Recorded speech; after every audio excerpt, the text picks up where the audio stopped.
Assalamualaikum teman-teman. Ketemu lagi sama Kalisa dan Ibu. Iya, pagi ini kakak mau berangkat sekolah nih teman-teman. Cuma ada pekerjaan rumah nih, suruh menghafal nama-nama 25 Nabi umat Islam. Dan sekalian kita lagi buat konten nih. Lalu kan udah part kedua ya tentang nabi-nabi ya. Sekarang part ketiganya tentang Nabi Saleh, terus dengan Nabi Ibrahim. Sebelumnya coba Kak Kalisa masih hafal belum? Sekalian ngerjain tugas ya ke 25 nama Nabi.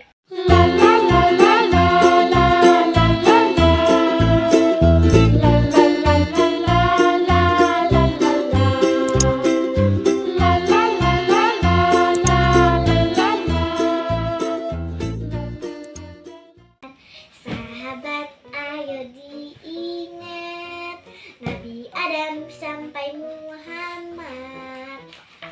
Allah muliakan Nabi, menjamin surga.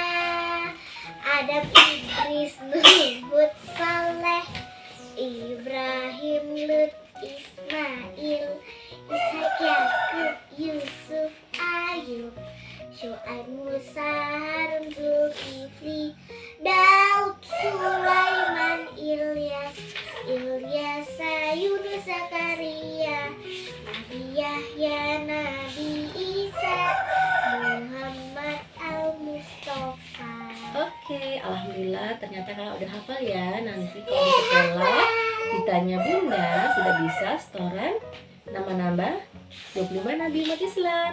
Nah, sekarang kita lanjut aja ya tentang kisah Nabi Saleh dulu ya. Saleh alaihissalam.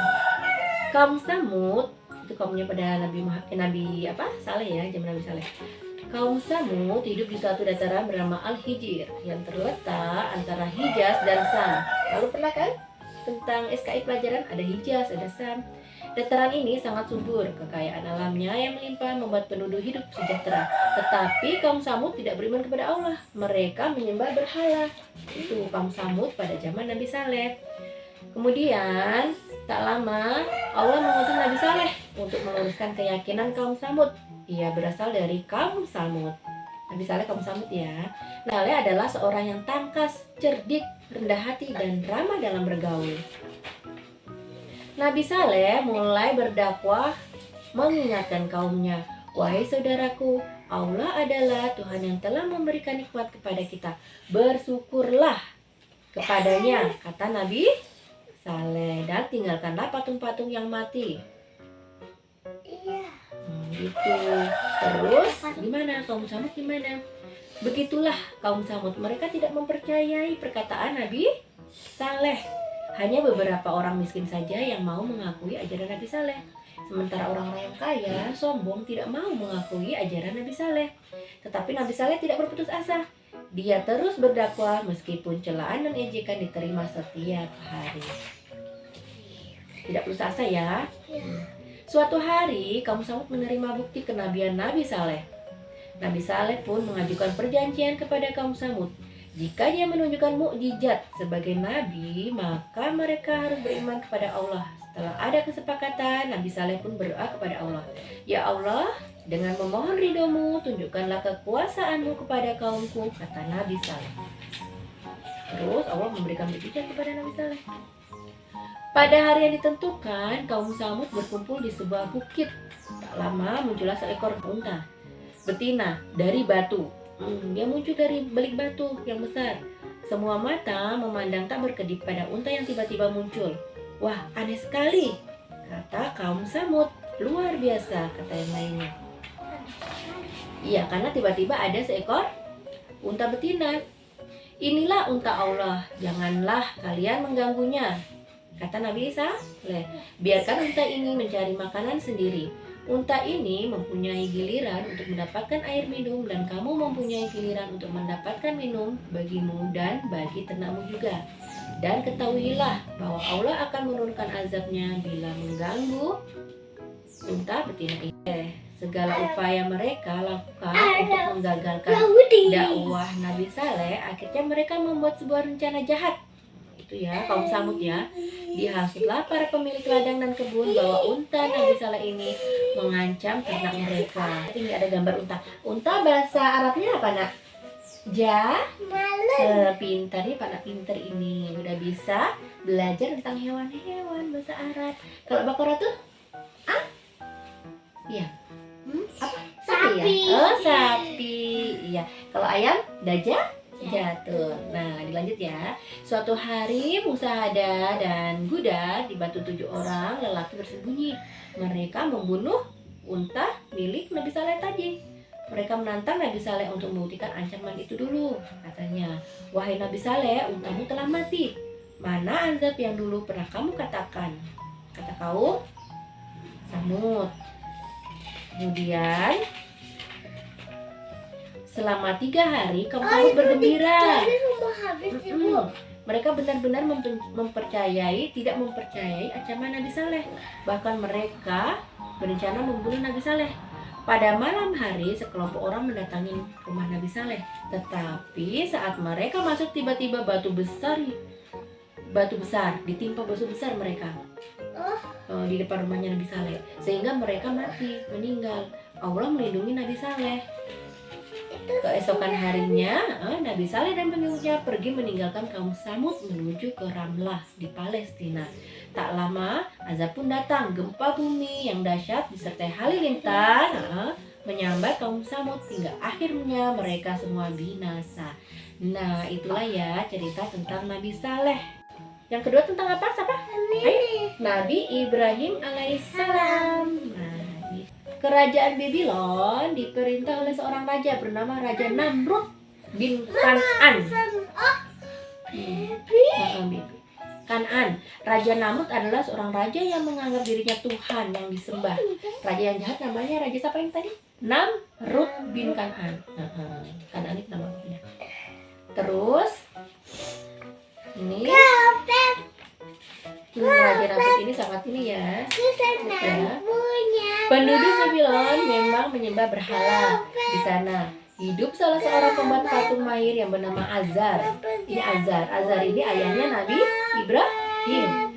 Tak lama kemudian Allah menurunkan wahyu kepada Nabi Ibrahim.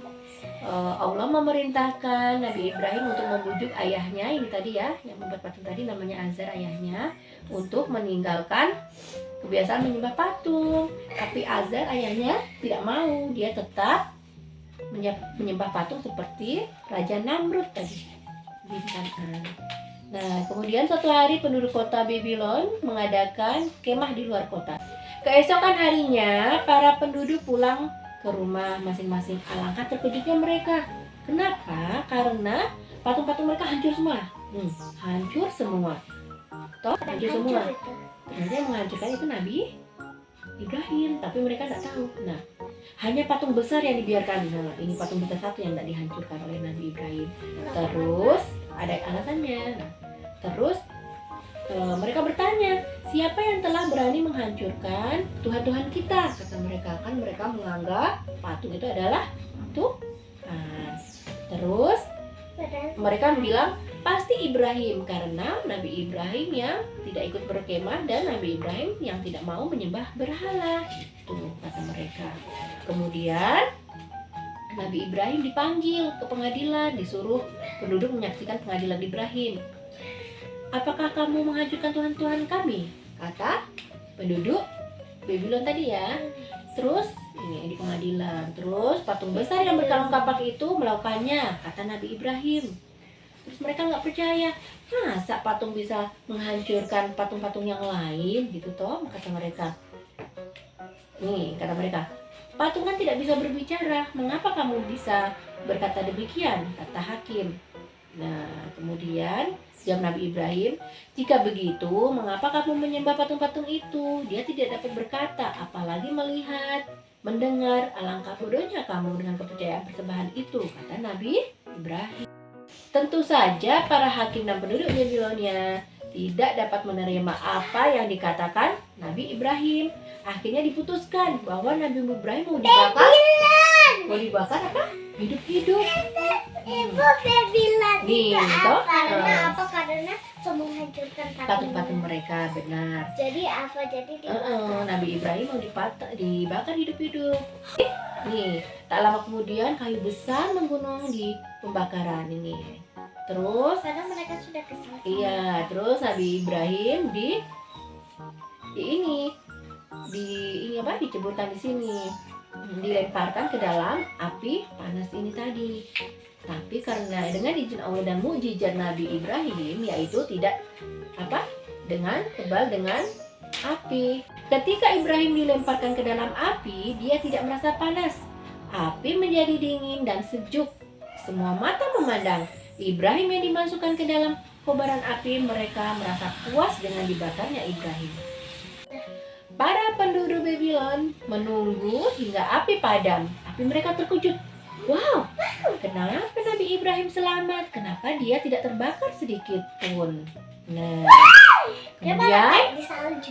para pembesar kerajaan merasa kecewa karena mereka tidak berhasil membakar Ibrahim. Bahkan ada banyak penduduk Babylon ini yang masuk Islam karena mukjizat Nabi Ibrahim, karena mereka percaya bahwa itu adalah mukjizat Allah yang diberikan pada Nabi Ibrahim. Selanjutnya nanti kita kisah tentang Nabi Ismail ada ya. Nah, ini tentang Nabi Ibrahim ini nanti. Dulu. Nabi Ibrahim nanti dia menikah dengan siapa? Siti Hajar, dan kemudian memiliki anak yang bernama Nabi Ismail alaihissalam. Nah, mereka yang membangun Ka'bah ya. Mereka yang membangun Ka'bah ya. Terus ini lagi adanya air Zam-Zam itu dari hentakan kaki bayi Ismail dengan berkat ininya Siti Hajar. Oke. Kita dulu ya teman-teman tentang kisah Nabi Saleh alaihissalam dan Ibrahim alaihissalam. Karena udah hampir jam 7, kakak mau berangkat sekolah dulu ya teman-teman, takutnya terlambat. Ya udah. Jangan lupa like, comment, share, and subscribe. Bye bye.